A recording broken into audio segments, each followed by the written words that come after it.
You're listening to Skeptoid. I'm Brian Dunning from Skeptoid.com. What the movies always get wrong. Welcome to the show that separates fact from fiction, science from pseudoscience, real history from fake history, and helps us all make better life decisions by knowing what's real and what's not. Today we're going to take a bit of a break from the hardcore skepticism, by which I mean I'm giving myself a few days break from the hardcore research of these past 17 years, and look at the lighter side of pop misinformation. We're going to point the skeptical eye at the movies, specifically at the things they constantly get wrong, whether it's out of laziness or just the idea that this or that looks or sounds better. My thanks to the many of you who submitted these. We'll start with the very most egregious thing that's wrong in every movie, and that's whenever your profession, sport, or hobby is depicted. Everything about it is wrong. There are too many of these to mention individually, but I do want each of you to know that I acknowledge yours, in particular, is indeed the very most egregious Hollywood error. The second biggest one is space. Everything about space, especially sound in space, and magical gravity on board the spaceships. However, here we must give Hollywood a pass. If every actor had to be floating around, it would prohibitively complicate production. But moreover, it would be disconcerting and distracting for the audience. Just give them magical gravity and get on with the darn story already. But all the rest of these today are the ones where Hollywood doesn't get a pass, because there's no excuse to get any of these wrong. Let's look at a few pertaining to cars. In a movie, you can get into any car and find the keys hidden above the visor. Nobody puts their keys there. And any car driven more than 10 miles per hour makes constant tire screeching sounds. Even on dirt. Sounds that cars never actually make, even when driven far more aggressively. And cars explode following any slight fender bender, single gunshot, or hitting a curb. They don't in reality because gasoline is not explosive. It's flammable, though its vapors are explosive. This is also why that movie tough guy can't actually ignite that trail of spilled gas with his cigarette. In fact, you can actually put a cigarette out in gasoline. And also, have you ever noticed that in any period piece, all the cars on the street seem to be from that exact year, not from 5, 10, 20 years earlier? It's like everyone in past history always drove that model year's newest car. How about a few about guns? Probably my number one pet peeve in movies is whenever someone handles a gun, it makes all kinds of rattling, clattering sounds, as if it's full of loose nuts and bolts and hollow plastic boxes. No, guns are heavy, solid, and built like little vaults. They do not rattle, ever. Also, they hold a certain number of rounds. You can't keep shooting them without swapping in a new magazine. And if it's fully automatic gunfire, as it always seems to be in movies, a typical gun like an MP5 drains its 30-round magazine in 2.25 seconds. Imagine how many torturous, uncinematic hours the character had to spend loading those magazines, one bullet at a time.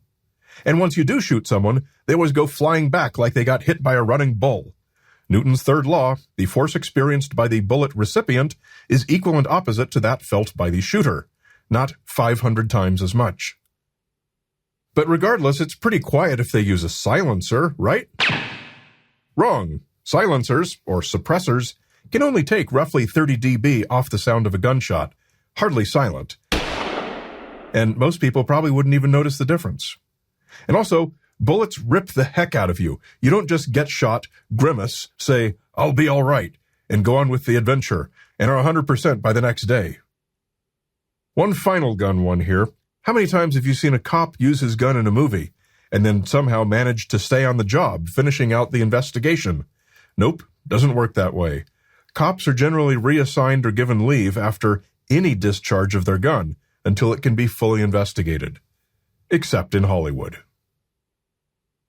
That laid-off cop might head for the local watering hole, where he might do my other pet peeve. Simply ask the bartender for a beer. Beer doesn't work that way, any more than you can place an order with your server for food. Should we even do computers, or is that too much? Like how computer monitors project a perfectly focused image of whatever's on the screen onto the user's face. Or how a screen full of text appears on screen one letter at a time, making noise like a teletype machine. Should we even talk about hacking? How any random person is somehow able to hack into any system in the world at will in under a minute and do things like turn up the heat to 110 degrees in suite 2543 as the screen displays a dramatic 3D depiction of flying through the building's infrastructure. Or sitting at the villain's desk and getting around his password in 4 seconds. No, let's not talk about that. I need to watch my blood pressure. If you're outside alone at night, looking for the thing that made the weird noise, and suddenly you hear the noise right behind you, you spin around instantly. Not in movies. You turn around incredibly slowly until you're facing the slobbering monster. Nobody in history has ever turned around slowly to see what made the noise. Look up at the majestic eagle soaring high above and hear its cry. But really you're hearing a red-tailed hawk, because eagles don't make majestic sounds at all. They sound like this. That's right, your whole life has been a lie.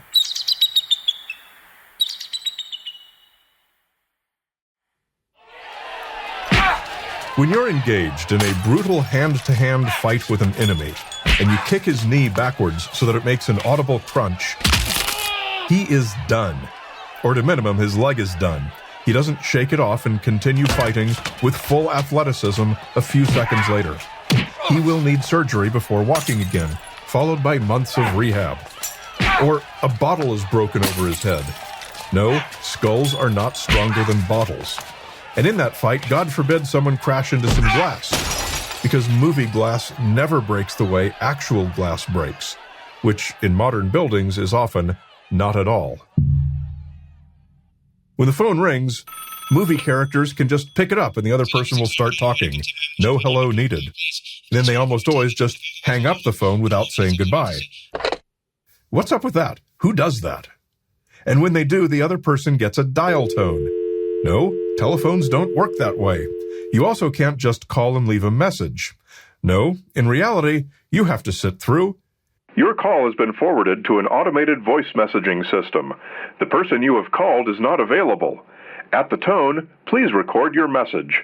When you have finished recording, you may hang up or press 1 for more options. To leave a callback number, press 5.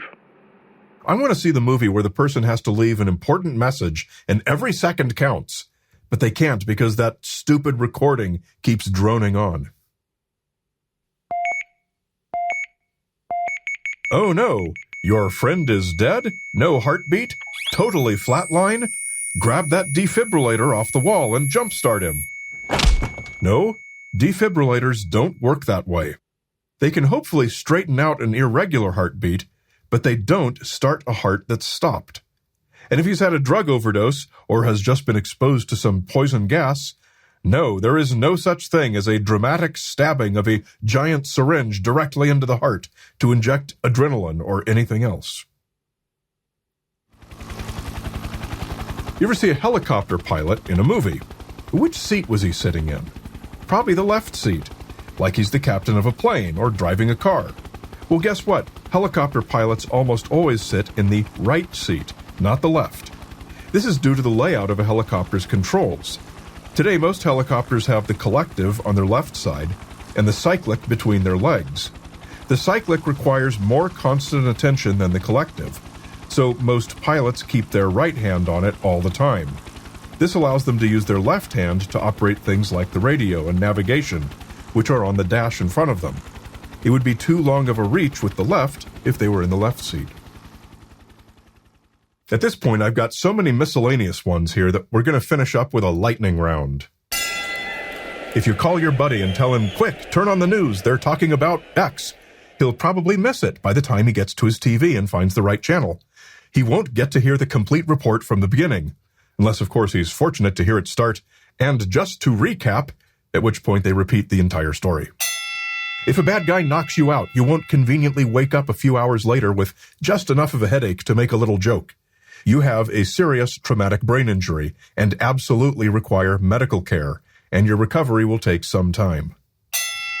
When you look through binoculars, the black border is a single circle. It's not two partially merged circles. How would that even work?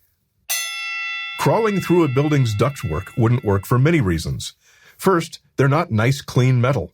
They're thick with dust and gunk. They would not even begin to hold the weight of a person. Most of the ducts are much too small for a person, and they don't conveniently go to every room you'd like them to. They take you to a giant fan. Chloroform doesn't work that way.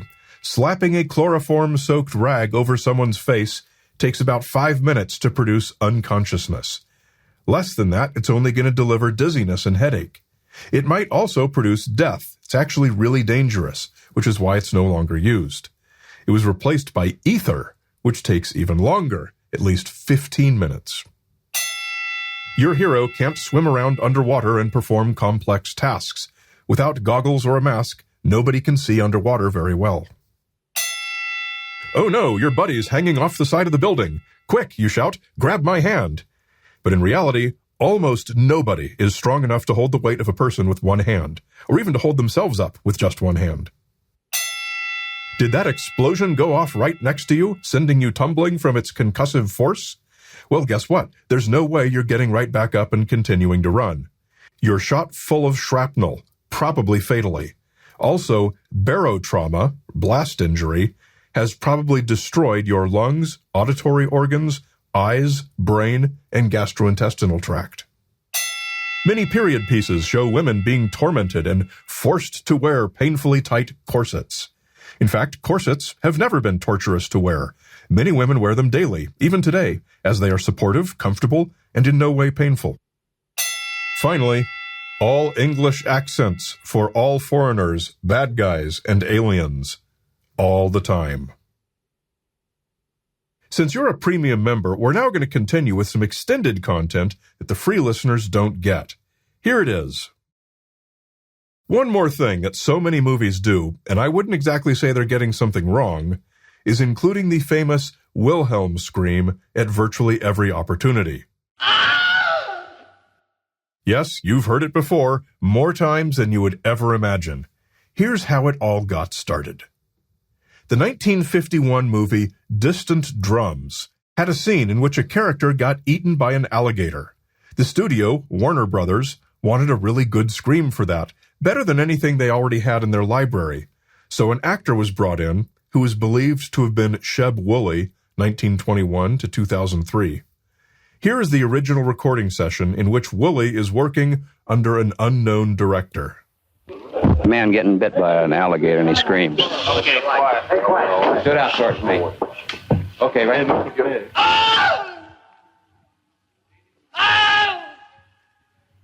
The first one you did up here was much better. Oh! Not an owl. A real scream of pain. Oh! Oh! Oh! Warner Brothers subsequently used the scream in many other films throughout the 1950s and 60s, notably The Charge in Feather River, 1953, in which it is emitted by a character named Private Wilhelm. Sound designer Ben Burt was a student at USC Film School, and he and his buddies always thought that scream was hilarious, and they called it the Wilhelm after that character. So they snuck it into just about everything they worked on. Then, in 1977, Burt was the sound designer on Star Wars. It was practically a moral imperative for him to get it in. He wanted it for a stormtrooper who gets shot and falls off a ledge. He licensed the original recordings, which you just heard, from Warner Brothers, and has used it in nearly every movie he's worked on since. In fact, he started something of a tradition. To this day, many sound designers use the Wilhelm in every project they work on. But it's more than just an inside joke or a cliché. Bert has said he considers it, quote, a nod to the legacy of the language of sound. And as the creators of an audio program, Will and I, here at Skeptoid, give that legacy our own little nod here today.